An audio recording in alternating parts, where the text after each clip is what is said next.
여러분, 우리 자신을 보통 뭐라고 생각하며 살아가시나요? 나의 정체성, 나의 신분은 대체 뭘까요? 오늘 우리는 에베소서의 가장 핵심적인 구절 중 하나를 통해서 이 질문에 대한 답을 찾아보려고 합니다. 천안 푸른초장교회 박명자 목사님의 설교를 바탕으로 우리의 신분이 얼마나 극적으로 변화하는지 그 놀라운 여정을 함께 따라가 보겠습니다. 설교가 아주 흥미로운 지점에서 시작돼요. 바로 신분이라는 개념인데요. 생각해보면 그렇죠. 국회의원은 국회의원답게, 의사는 의사답게, 사람은 누구나 자신의 신분에 맞게 살려고 애를 쓰잖아요. 바로 이 비유가 오늘 우리가 파고들 핵심 주제, 즉 그리스도인이라는 영적인 신분은 대체 무엇이고 그 신분에 어울리는 삶은 또 어떤 모습인지 생각하게 만드는 아주 훌륭한 출발점이 되어줍니다.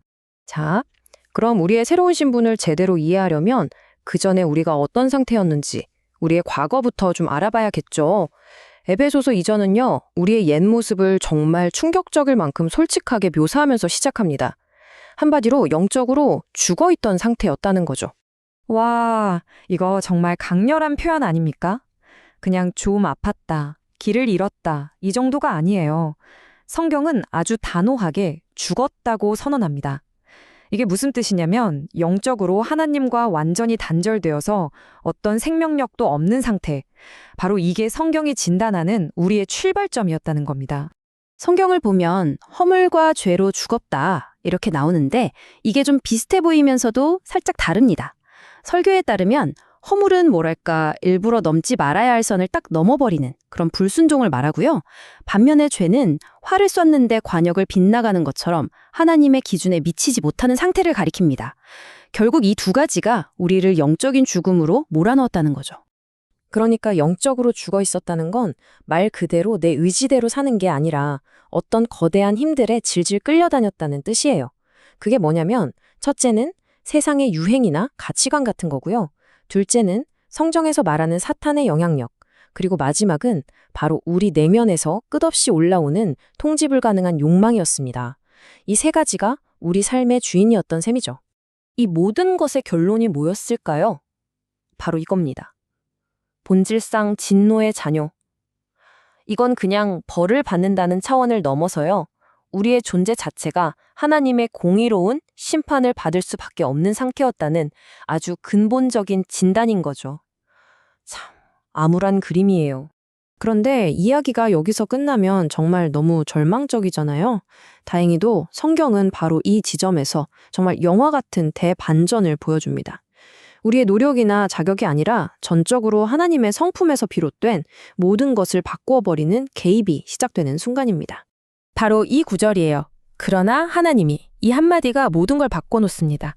우리의 상태가 얼마나 최악이었는지와는 전혀 상관없이 하나님의 풍성한 긍휼과 그 크신 사랑이 딱 개입하는 순간 모든 이야기의 방향이 180도 완전히 바뀌어버리는 거죠. 여기서 말하는 긍휼이 그냥 아이고 안 됐다 하고 혀를 차는 그런 동정심이 아니라는 점을 설교에서 아주 강조해요. 예를 들면 물에 빠진 사람을 보면서 그냥 안타까움만 하는 게 아니라 직접 물에 뛰어들어서 구명조끼를 던져주는 것과 같은 거죠.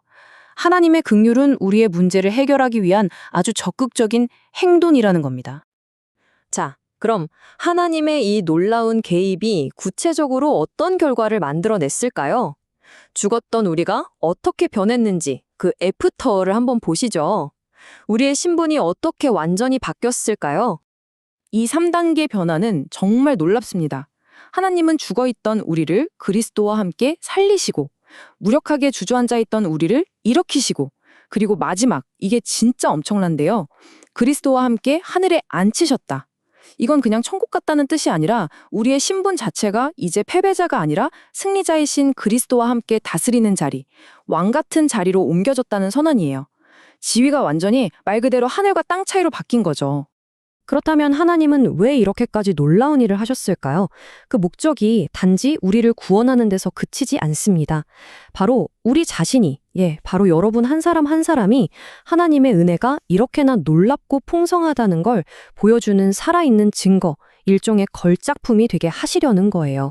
앞으로 올 모든 세대에게 말이죠. 자, 그럼 마지막으로 이 놀라운 구원이 도대체 어떤 원리로 이루어지는 건지, 그리고 그 최종 목적지는 어디인지 한번 깔끔하게 정리해 볼게요. 이 표를 보시면 한눈에 이해가 되실 거예요. 이 구원의 원인, 그러니까 시작은 전적으로 하나님의 선물인 은혜입니다. 그리고 우리가 그 선물을 받는 수단, 그러니까 통로가 바로 믿음인 거고요. 그 결과로 우리는 구원, 즉 완전히 새로운 생명과 신분을 얻게 되는 거죠. 이 부분은 정말 중요해서 몇 번의 강조해도 부족하지 않아요. 구원은 우리의 노력이나 자격 같은 데서 1%도 시작되지 않습니다. 처음부터 끝까지 100% 하나님에게서 온 순수한 선물이라는 사실. 이게 바로 에베소서가 말하는 핵심입니다. 그리고 이게 100% 선물이기 때문에 아주 중요한 결과가 따라옵니다. 바로 그 누구도 자기 구원을 가지고 자랑할 수 없다는 거예요. 만약에 우리의 노력이나 행위가 조금이라도 보탬이 됐다면 내가 이만큼 했어 라고 자랑할 수 있겠지만 이건 오직 선물로 받은 거니까 모든 영광은 선물을 주신 분에게만 돌아갈 수밖에 없는 거죠. 자, 그럼 이렇게 선물로 구원받았으면 그걸로 끝일까요? 이제 천국 가는 티켓 땄으니 맘대로 살아도 되나? 아니요, 성경은 정반대를 이야기합니다. 구원은 끝이 아니라 완전히 새로운 삶의 시작이라는 거예요. 우리는 하나님의 걸작품, 영어로 하면 마스터피스로 다시 창조된 겁니다. 모든 걸작품에는 만들어진 목적이 있잖아요.